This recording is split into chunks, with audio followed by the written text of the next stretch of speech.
আজকে বৈদিক সভ্যতা যেটি রয়েছিল তার কিছু অংশ বাকি রয়েছে। আজকে আমাদের লেকচার 7 হবে। দেখো, এই ভিডিওগুলো সমস্ত পরীক্ষার জন্যই কিন্তু কাজে দেবে। প্রথম থেকে শেষ পর্যন্ত দেখো, এটা দারুণ একটা ধারণা তৈরি হবে, আর কোথাও দৌড়োদৌড়ি করতে হবে না। তো আজকে বৈদিক সভ্যতার মধ্যে দেখো কি আছে। প্রথমে বেদের ভিতরে 3 প্রকারের ঋণের কথা বলা হয়েছে। বৈদিক সভ্যতা অর্থাৎ বেদ সম্পর্কে সমস্ত কিছু আলোচনা হবে। এর আগেও বেশ কিছু আলোচনা আমি আগেও করেছি, সেই ক্লাসগুলো তোমরা দেখে নিও। প্লে লিস্ট বানানো আছে, ওখানে গেলেই হিস্ট্রি ফাউন্ডেশন বলে তোমরা পেয়ে যাবে। বেদের ভিতরে 3 প্রকার ঋণের কথা বলা হয়েছে। কি কি? দেবঋণ 1 নম্বরে। এটিকে পূরণ করার জন্য, মানে দেবতাদের সন্তুষ্ট করার জন্য পূজা আরতি করা এবং ঘরের ধর্ম অনুষ্ঠান করা, এগুলো করলে এই দেবঋণের থেকে কিন্তু মুক্ত হতে পারা যায়। আরেকটি ঋষি ঋণ। ঋষি ঋণ বলতে ওই যে গুরুর কাছ থেকে যে আমরা শিক্ষা অর্জন করেছিলাম বৈদিক সভ্যতায়, সেই গুরু যে শিক্ষা দিয়েছিল আমাদেরকে, সেই সমস্ত শিক্ষা আমরা অন্যদেরকে দিয়ে সেই ঋণ থেকে মুক্ত হতে পারব। এবং 3 নম্বরে যে ঋণটি রয়েছে পিতৃ ঋণ, অর্থাৎ পিতার কাছ থেকে যে ঋণ, সেই ঋণ। এই ঋণ থেকে মুক্ত হতে পারবো আমরা পুত্র সন্তানের জন্ম দিয়ে, সেই ঋণ থেকে আমরা মুক্ত হতে পারবো। এই 3টি ঋণের কথা বৈদিক সভ্যতায় কিন্তু জানা যায়। এবং 4টি পুরুষার্থ সম্পর্কেও জানা যায়। কি কি? ধর্ম, অর্থ, কাম এবং মুক্তি। এটি 4 পুরুষার্থ। যদি জিজ্ঞাসা করা হয়ে থাকে যে বৈদিক সভ্যতায় 4টি পুরুষার্থ কি কি, ধর্ম, অর্থ, কাম এবং মোক্ষ, ঠিক আছে, মোক্ষ বা মুক্তি। এবং 4 বর্ণ সম্পর্কে জানা যায়। 4টি বর্ণ এরপরে রয়েছে, আমরা সেগুলো আলোচনা করব। ব্রাহ্মণ, ক্ষত্রিয়, শূদ্র, এগুলো সম্পর্কে কিন্তু আমরা আলোচনা করব, কে কী কাজ করত। এগুলো 4 বর্ণ সম্পর্কে জানা যাচ্ছে কিন্তু ঋগ্বেদ থেকে। এর কোন জায়গা থেকে জানা যাচ্ছে? 10 নম্বর অধ্যায় থেকে মন্ত্র পুরুষমুক্ত থেকে জানা যায়। কোন মন্ত্র? পুরুষমুক্ত মন্ত্র থেকে জানা যাচ্ছে 10 নম্বর অধ্যায় থেকে। কোন জায়গায়? ঋগ্বেদের থেকে এই 4 বর্ণ সম্পর্কে জানা যায়। আমরা আগে জানতাম 4টি বর্ণ, কিন্তু কোন জায়গা থেকে পাওয়া যাচ্ছে নির্দিষ্ট জায়গাটি অনেকেরই জানা নেই। তোমরা এটা নোট করে নিও। ঋগ্বেদের 10টি অধ্যায়ের 10 নম্বর অধ্যায়ে মন্ত্র হলো পুরুষমুক্ত মন্ত্র থেকে এই 4 বর্ণ সম্পর্কে জানা যায়। ঋগ বৈদিক কালে বর্ণ ব্যবস্থা ছিল কর্মের আধারে তৈরি। দেখো, যখন পুরনো বেদ লেখা ছিল, সেই পুরনো বেদে উল্লেখ ছিল যে কর্মের আধারে ভিত্তি করে কিন্তু মানুষের এই বর্ণ ব্যবস্থার মধ্যে পড়তো, যে কে কী কাজ করবে সেই কাজ অনুযায়ী এবং কাজের মর্যাদা অনুযায়ী তাকে কিন্তু বর্ণ ব্যবস্থায় নিয়ে যাওয়া হতো। যেরকম যে পুজো করবে তাকে ব্রাহ্মণ, এবং যে কাজকর্ম করবে ক্ষত্রিয়।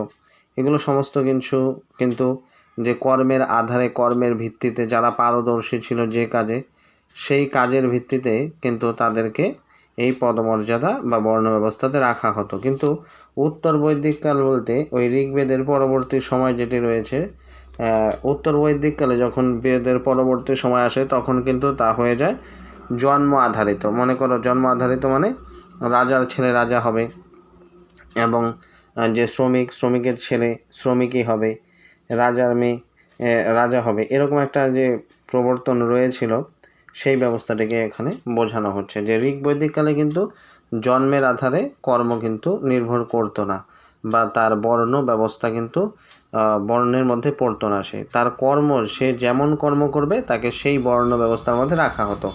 কিন্তু উত্তর বৈদিককালে সেটি হয়ে যায় জন্ম আধারিত। হ্যাঁ, যে বংশের থেকে আসবে সেই বংশ অনুযায়ী। তারপর বৈদিককালের বর্ণাশ্রম ব্যবস্থা অনুযায়ী 4 বর্ণের উৎপত্তি ও কাজের সংক্ষিপ্ত চার্ট এখানে কিন্তু আমি তোমাদের সামনে তুলে ধরলাম। দেখো, এখানে আবারও সেই লাইনটি উল্লেখ রয়েছে যে এখানে মূলত গুণ বা কর্মের ওপর ভিত্তি করেই তা করা হতো, যা পরবর্তীকালে জন্মগত প্রথায় রূপান্তরিত হয়ে যায় উত্তর বৈদিককালে। তো এখানে 4টি বর্ণ রয়েছে, ব্রাহ্মণ, ক্ষত্রিয়, বৈশ্য এবং শূদ্র, এই 4টি। তো এগুলো এর উৎপত্তি কোন জায়গা থেকে হতো? ব্রাহ্মণের, এবং তাদের কাজ কিন্তু দেওয়া আছে যে ব্রাহ্মণ কি কাজ করবে। ব্রাহ্মণ পূজা পার্বণ করবে, বেদের পাঠ করবে, শিক্ষাদান করবে এবং আধ্যাত্মিক নির্দেশনা কিন্তু দেবে কে? ব্রাহ্মণ। তারপর আসছে ক্ষত্রিয়। আদি পুরুষের বাহু থেকে এর উৎপত্তি হয়েছে। তো ক্ষত্রিয়দের কি কি কাজ থাকবে? রাজ্য রক্ষা করবে, যুদ্ধ পরিচালনা করবে, শাসনের কাজ করবে এবং প্রজাদের নিরাপত্তাকেও কিন্তু নিশ্চিত করবে এই ক্ষত্রিয়রা।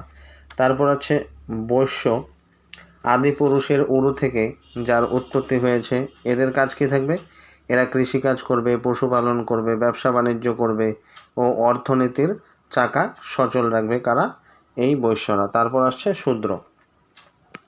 আদি পুরুষের পদযুগল থেকে এর উৎপত্তি হয়েছে। উপরের যে তিনটি বর্ণ সম্পর্কে বলা হলো, ব্রাহ্মণ, ক্ষত্রিয়, বৈশ্য ও শূদ্র, এই তিন বর্ণের সেবা করাই ছিল এই শূদ্র যে বর্ণ, সেই শূদ্র বর্ণের কাজ। তারপর আশ্রম ব্যবস্থা ছিল। এখানে 4টি আশ্রম ব্যবস্থার কথা বলা হয়েছে। তখন মানুষের আয়ু দীর্ঘ ছিল, মোট 100 বছর কিন্তু বিবেচনা করে এই আশ্রম ব্যবস্থা এখানে তুলে ধরা হয়েছে। 100কে 25 করে 4টি ভাগে ভাগ করে নিয়ে সেই আশ্রম ব্যবস্থা তৈরি করা হয়। আশ্রমের নাম এবং তার সময়কাল এখানে দেওয়া আছে এবং তাদের প্রধান প্রধান কি কাজ, মানে ওই সময় কি কি কাজ করতে হতো সেটাও এখানে উল্লেখ রয়েছে। ব্রহ্মচর্য, জন্ম থেকে 25 বছর পর্যন্ত গুরুগৃহ থেকে শিক্ষা লাভ করা এবং কঠোর শৃঙ্খলা পালন ও জ্ঞান অর্জন করা। মানে এখন যে স্কুল ব্যবস্থা সেটাকেই ধরো, যে ব্রহ্মচর্য অর্থাৎ অন্য কোনো দিকে না গিয়ে সে শিক্ষা অর্জন করবে কোথায়? গুরুগৃহে। এখন যেরকম এই বিদ্যালয়ে গিয়ে চলে আসা হয় বাড়িতে, আগে কিন্তু ওই বৈদিক সভ্যতায় কিন্তু বাড়িতে চলে আসা যেত না, গুরুগৃহেই থাকতে হতো।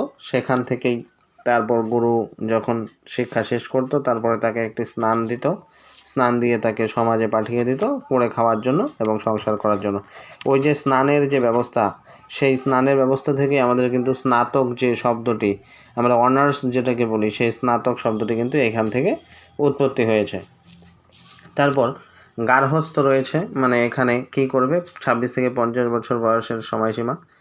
বিবাহ করবে, সংসার করবে, ধর্ম পালন করবে এবং সন্তানের লালন পালন করবে, এই সমস্ত কাজ গার্হস্থ্য যে আশ্রম সেই আশ্রমে করবে। তারপর বানপ্রস্থ 51 থেকে 75, এখানে কিন্তু সংসার ত্যাগ করে নির্জনে বাস করবে এবং নানান ধরনের ধ্যান ও আধ্যাত্মিক চিন্তায় মগ্ন থাকবে। তা মানে সমাজের জন্য আর কি কাজ করবে, তখন সংসারের দিকে মন না দিয়ে সমাজের জন্য কাজ করবে। তারপর হচ্ছে সন্ন্যাস, শেষে যেটি রয়েছে 76 থেকে একদম মৃত্যু পর্যন্ত। এখানে গৃহত্যাগ করে সম্পূর্ণভাবে ঈশ্বর চিন্তায় মগ্ন হওয়া ও মোক্ষ লাভের চেষ্টা এখানে করা হবে। দেখো, বানপ্রস্থ এবং সন্ন্যাসে বিশেষ একটা তফাৎ নেই এখানে, ঠিক আছে? বানপ্রস্থ এবং সন্ন্যাসে এখানে সংসারের মায়া ত্যাগ করবে এবং নির্জনে বাস করে নানান ধরনের ধ্যান করবে। আর সন্ন্যাসের ক্ষেত্রে পরলোকের জন্য আর কি ঈশ্বরের চিন্তায় মগ্ন থাকবে এবং পরলোকের জন্য কাজটা করবে আর কি, এটাই বোঝাচ্ছে এখানে দুটো ক্ষেত্রে। যদিও এখনের মানুষ মোটামুটি 100 বছর তো দূরের কথা, মোটামুটি গড়ায়ও ধরো 60 ইয়ার্স হয়, 60 বছর। এখন এটাকে 15 করে ভাগ করে নিও, সেটা বর্তমানে বোঝানোর জন্য। তো আগে এই 100 বছর আয়ু ধরে কিন্তু মোট 4টি যে আশ্রম, সেই 4টি আশ্রম সম্পর্কেই আলোচনা করা এখানে হলো। তারপর হচ্ছে দেখো, সর্বপ্রথম 3 আশ্রমের তথ্য পাওয়া যায় এবং ছান্দোগ্য উপনিষদ থেকে, ঠিক আছে? সর্বপ্রথম 3টি আশ্রম, যে আশ্রমের কথাগুলো বলা হলো সেই 3টি আশ্রম এর উল্লেখ পাওয়া যাচ্ছে ছান্দোগ্য উপনিষদ থেকে। তারপর উত্তর বৈদিক কালে এই আশ্রম ব্যবস্থা পুরোপুরি উন্নত হয়ে যায়, 4 আশ্রম সম্পর্কে জানা যায় তারপর জবাল উপনিষদ থেকে। তো প্রথমে 3টি আশ্রম সম্পর্কে জানা যাচ্ছে ছান্দোগ্য উপনিষদ থেকে এবং পরবর্তী সময় যে মোট 4টি আশ্রম সেই সম্পর্কে জানা যাচ্ছে জবাল উপনিষদ থেকে। তারপর বৈদিক যুগে গৃহস্থদের জন্য পালনীয় 5টি মহাযজ্ঞের কথা বা পঞ্চ মহাযজ্ঞের কথা অত্যন্ত গুরুত্বপূর্ণ ছিল। নিচে একটি চার্ট এখানে তোমাদের সামনে তুলে ধরলাম। এই যজ্ঞগুলো ছাড়াও রাজকীয় প্রয়োজনে অশ্বমেধ যজ্ঞ এবং রাজসূয় যজ্ঞের মতো বড় বড় অনুষ্ঠানও কিন্তু করা হতো এখানে। এগুলো কে করতো? এগুলো রাজারা করতো। যজ্ঞের নাম এবং কাজের ভিত্তি বা উদ্দেশ্য এবং কাজের প্রতি শ্রদ্ধা জানানো হয়। এখানে কি কি? ব্রহ্মযজ্ঞ রয়েছে, দেবযজ্ঞ, পিতৃযজ্ঞ, ভূতযজ্ঞ এবং নৃযজ্ঞ। কাজের কি কি উদ্দেশ্য ছিল? যে ব্রহ্মযজ্ঞে বেদ পাঠ ও জ্ঞান চর্চার মাধ্যমে ঋষিদের প্রতি কিন্তু সম্মান জানা হতো। ব্রহ্ম মানে ধরো যে ওই ব্রাহ্মণদের কথাই বলা হচ্ছে, যারা ওই বেদ পাঠ করতো তাদেরকে সম্মান জানানো হতো। তারপর হচ্ছে দেবযজ্ঞ, অগ্নিতে ঘি এবং আহুতি দেওয়ার মাধ্যমে দেবতাদের সন্তুষ্ট করা হতো।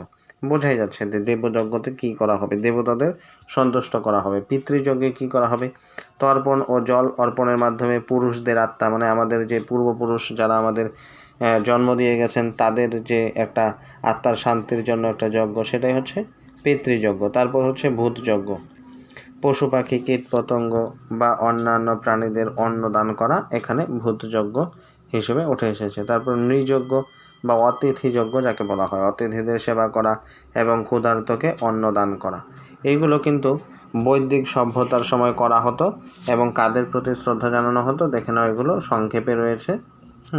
তখনের সিস্টেমটা খুবই ভালো ছিল, কিন্তু উত্তর বৈদিক কালে দেখা যাচ্ছে যে জন্ম আধারিত হয়ে যায় সব কিছু, রাজার ছেলে রাজা হচ্ছে, বংশ পরম্পরায় তা চলে আসছে। তারপর বৈদিক যুগের রাজনৈতিক কাঠামোতে জনমত গঠন এবং রাজাকে পরামর্শ দেওয়ার জন্য তিনটি প্রধান পরিষদের অস্তিত্ব কিন্তু পাওয়া যায়। মানে তিনটি সভা করা হতো, একটা জোট গঠন করে পরামর্শ করার জন্য, কাকে, রাজাকে পরামর্শ করার জন্য এই জনমত গঠন করা হতো। এদের যে ভাগ, সেই ভাগগুলো এবং তাদের সদস্যরা কারা কারা থাকতো এবং মূলত তাদের কাজ কী ছিল এখানে তুলে ধরা হলো। মূল পার্থক্যটা এখানে একটু দেখে নাও।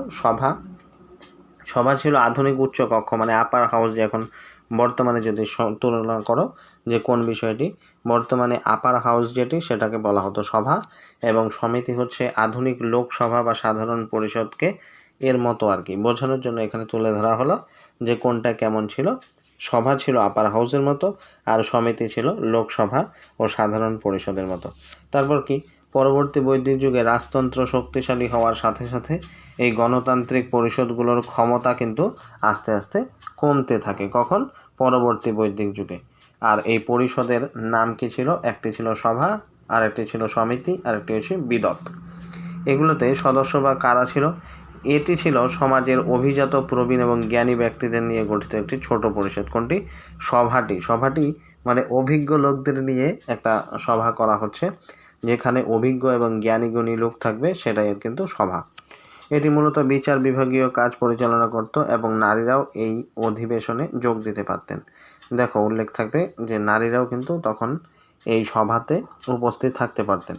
আর সমিতি কোনটি? এটি ছিল সাধারণ মানুষের বা সমগ্র উপজাতি এবং একটি বৃহৎ জনসভা।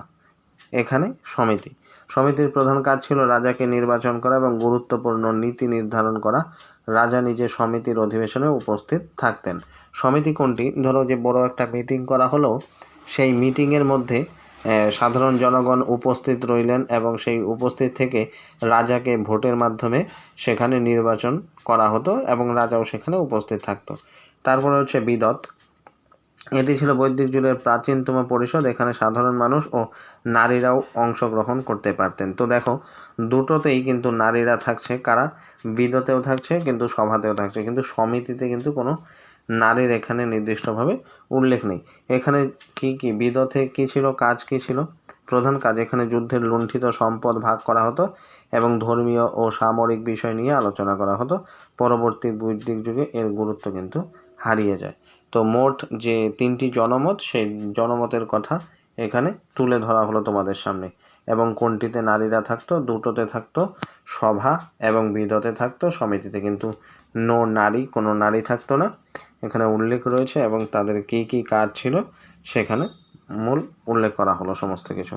তারপর কি, বৈদিক যুগে রাজনৈতিক কাঠামো মূলত উপজাতি ভিত্তিক ছিল, যা সময়ের সাথে সাথে ছোট জনগোষ্ঠীতে কিন্তু ভাগ হয়ে যায়। এই সংক্ষিপ্ত চার্ট কিন্তু নিচে দেওয়া হলো।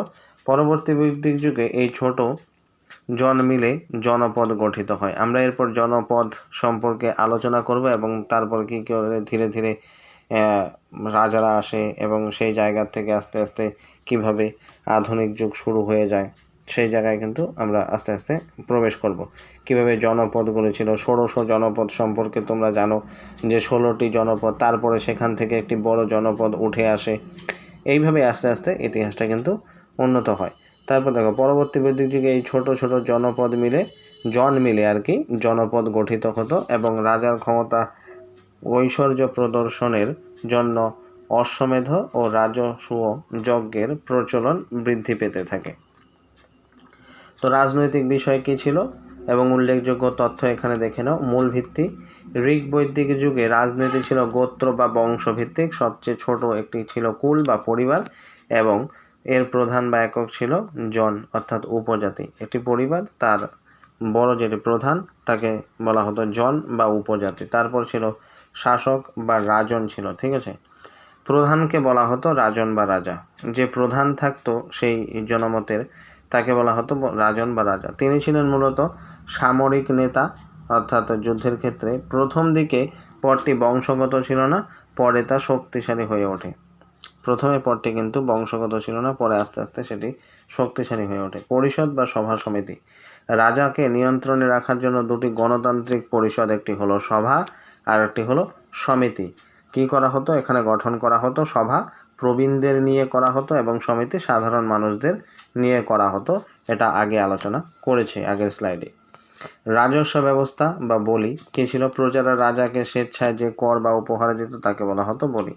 দেখো, নিজের ইচ্ছায় কিন্তু দিত প্রথমে, তাকে বলা হতো বলি, এবং পরবর্তীকালে এটি বাধ্যতামূলক কর হিসেবে গণ্য করা হয়। তো যদি বলা হয় যে প্রথম থেকে কি বলি বাধ্যতামূলক ছিল, কিন্তু না। প্রথমে বলি যে করটি রাজা নিত সেটি কিন্তু বাধ্যতামূলক ছিল না, সেটি প্রজারা কিন্তু কি করত? উপহার হিসেবে রাজাকে দিত। তারপর সহায়ক কর্মচারী, রাজাকে সাহায্য করতেন কে কে? পুরোহিত, মানে ধর্মীয় পরামর্শ দিতেন। সেনানী, সেনা প্রধান, মানে সেনাকে যে কন্ট্রোল করত সেই সেনানী বা সেনা প্রধান, এবং গ্রামীণ মানে গ্রামের প্রধান। সব মিলিয়ে আর কি আস্তে আস্তে একটা রাজত্ব তৈরি হচ্ছিল। তারপর বিখ্যাত যুদ্ধ, ঋগ্বেদে উল্লেখিত 10 রাজার যুদ্ধ কিন্তু আমরা পাবো ব্যাটল অফ দ্য 10 কিংস। 10 রাজার যুদ্ধ সম্পর্কে আলোচনা আমরা করব ধীরে ধীরে। ছিল তৎকালীন রাজনীতির এক উল্লেখযোগ্য ঘটনা। তখন 10 রাজার যুদ্ধ কিন্তু একটি উল্লেখযোগ্য ঘটনা। তবে যদি বলা হয় তোমাদেরকে যে এই 10 রাজার যুদ্ধ কোথায় উল্লেখ রয়েছে, এটা কিন্তু আমরা উল্লেখ পাই বৈদিক যুগে, ঠিক আছে, বেদের যুগে। তারপর দেখো যে বৈদিক যুগের প্রশাসনিক কাঠামো ছিল মূলত পিরামিডের সদৃশ। পিরামিড কীরকম হয়? উপরের দিকে সরু হয় এবং নিচের দিকে হয় চওড়া, সেই পিরামিডের সদৃশ ছিল এরকম আর কি। হ্যাঁ, তারপর যেখানে ক্ষুদ্রতম একক থেকে বৃহত্তম এককের দিকে প্রশাসনিক দায়িত্ব বিন্যস্ত কিন্তু ছিল। বিশেষ বিশেষ লক্ষণীয়, বৈদিক যুগে এই প্রশাসনিক কাঠামো ছিল অত্যন্ত সংবদ্ধ, এক জায়গায় বদ্ধ। পরিবারের প্রধান যেমন পরিবারের শৃঙ্খলা রক্ষা করতেন, তেমনি রাজন পুরো জন বা উপজাতির বহিঃশত্রুর আক্রমণ থেকে রক্ষা করতেন। পরিবারকে কে রক্ষা করত? পরিবারের প্রধান রক্ষা করত, এবং রাজন বা রাজাকে পুরো জন বা উপজাতিকে বহিঃশত্রুর আক্রমণ থেকে আক্রমণকে রাজন কিন্তু তাকে রক্ষা করত। কাকে? রাজাকে। তারপর আসছে এখানে দেখো প্রশাসনিক একক এবং প্রধানের উপাধি এবং উল্লেখযোগ্য তথ্য এবং বৈশিষ্ট্য। জন ছিল, জনের প্রধান কে হতো? রাজন বা গোপ বলা হতো যাকে। এটি ছিল বৈদিক যুগের সর্বোচ্চ রাজনৈতিক এবং ভৌগোলিক একক। এগুলো অনেকগুলো বিষ নিয়ে একটি জন গঠিত হতো। তো একটি জন কীভাবে গঠিত হতো? অনেকগুলো বিষ নিয়ে একটি জন গঠিত হতো। তারপর আসছে বিষ এর প্রধান ছিল বিষপতি। বিষপতি যাকে বলা হয়। কয়েকটি গ্রামের সমষ্টিকে বলা হতো বিষ। এখানে দেখো পাবে জন মানে অনেকটা বড় ভৌগোলিক একক, মানে অনেকটা জায়গা জুড়ে তাকে বলা হতো জন, জনপদ যেরকম বলা হবে। আর বিষ হচ্ছে কি? কয়েকটি গ্রামের সমষ্টি, কয়েকটা গ্রাম নিয়ে যে সংগঠন, সেই গ্রামের সমষ্টিকে বলা হয় বিষ, আর তার প্রধান ছিল বিষপতি। এটি মূলত সামরিক ও প্রশাসনিক সংহতির একক ছিল। তারপর আসছে গ্রাম, গ্রামের প্রধান ছিল গ্রামীণ, এখন যেরকম প্রধান। কয়েকটি কুলের বা পরিবারের সমষ্টি। গ্রামীণ ছিলেন গ্রামের প্রশাসনিক এবং সামরিক নেতা, যিনি রাজাকে সাহায্য করতেন। তিনি কি? গ্রামীণ বলা হচ্ছে প্রধান। কয়েকটি কুলের বা পরিবারের সমষ্টি, মনে করো এক জায়গায় কাছাকাছি মোটামুটি কয়েকটি পরিবার থাকে, সেই পরিবারের যে প্রধান, মানে বেশ কয়েকটি পরিবারের একজন প্রধান যাকে ধরা হয় তাকেই বলা হচ্ছে গ্রামীণ। আর কুল এর প্রধান হচ্ছে কুলপা। কয়েকটি পরিবার বা একই বংশের লোক নিয়ে কুল গঠিত হতো। এটি ছিল বংশগত ও সংহতির মূল ভিত্তি। অর্থাৎ এখানে কিন্তু নির্দিষ্ট করে বলা হচ্ছে যে একই বংশের হতে হবে, একই বংশের লোক তার যে প্রধান তাকেই বলা হচ্ছে কুলপা। তারপর হচ্ছে পরিবার অর্থাৎ গৃহ, এর প্রধান হচ্ছে গৃহপতি বলা হয়, পরিবারের প্রধানকে গৃহপতি বলা হচ্ছে। এটি ছিল প্রশাসনের ক্ষুদ্রতম ও প্রাথমিক একক। পরিবারের জ্যেষ্ঠ পুরুষ সদস্য বা পিতাই ছিলেন সর্বেসর্বা, মানে পরিবারের প্রধানকে থাকতো পিতা। তখন কিন্তু দেখো, আগে আমরা যদি দেখি যে হরপ্পা সভ্যতা এবং মহেঞ্জোদারো সভ্যতা, মানে সিন্ধু সরস্বতী সভ্যতা আর কি, যে সিন্ধু নদীর আশেপাশে যে সভ্যতা গড়ে উঠেছিল, তার প্রধান কিন্তু ছিল নারী, আমরা আগে পেয়েছি। কিন্তু আমরা যখন বৈদিক সভ্যতায় চলে এলাম, এখন দেখা যাচ্ছে যে পরিবারের প্রধান কিন্তু পুরুষ মানুষ, আগে নারী ছিল, তারপর হচ্ছে পুরুষ। এটাও উল্লেখযোগ্য, আর এই জিনিসটাও তোমরা একটু মনে রাখবে। তো দেখো, আরেকটু রয়েছে, সমাজের সবচেয়ে ছোট ছিল পরিবার, এবং পরিবার ছিল পুরুষতান্ত্রিক, অর্থাৎ জয়েন্ট ফ্যামিলি ছিল। আগে কিন্তু তেমনটা ছিল না, আর এখন দেখো সমাজটা হয়ে গেল পুরুষতান্ত্রিক এবং জয়েন্ট ফ্যামিলি হয়ে গেল। আগে কিন্তু কি দেখতাম আমরা, যে সে জায়গায় কিন্তু পরিবারের যে বাবা মা এবং একল পরিবার ছিল আর কি, একাই থাকতো, যে যখন ছেলেমেয়েদের বিয়ে দিয়ে দেওয়া হতো তখন তাদের আলাদা করে দেওয়া হতো। কিন্তু এখানে বৈদিক সভ্যতায় এসে দেখা যাচ্ছে যে জয়েন্ট ফ্যামিলি কিন্তু এখানে আমরা লক্ষ্য করব। আর পরিবারের প্রধান হচ্ছে বাবা, অর্থাৎ পুরুষ মানুষ, এবং এটাই সমাজের সবচেয়ে ছোট হচ্ছে পরিবার, আর পরিবারের প্রধান বাবা অর্থাৎ পুরুষতান্ত্রিক সমাজ। ঠিক আছে, তো আজকে এতটুকুই। দেখা হবে পরবর্তী সময়ে, আরও যে লেকচার রয়েছে পরবর্তী সময়ে আরও আসবে, সেগুলো নিয়ে শুরু থেকে শেষ পর্যন্ত দেখতে থাকো। ইতিহাস সম্পর্কে সমস্ত ধারণা পরিষ্কার হয়ে যাবে। আর কোথায়, এর জন্য গিয়ে দৌড়াদৌড়ি করতে হবে না। আর এইগুলো ক্লাস করার পর তোমরা প্রিভিয়াস ইয়ারের কোশ্চেন একটু সার্চ করো এবং নানান বই থেকে তোমরা সলভ করার চেষ্টা করো। আশা করি তোমরা কিন্তু এখান থেকে সমস্তগুলোই পেয়ে যাবে। আজকের জন্য এতটুকুই। দেখা হচ্ছে পরবর্তী সময় অন্য কোনো ভিডিওতে।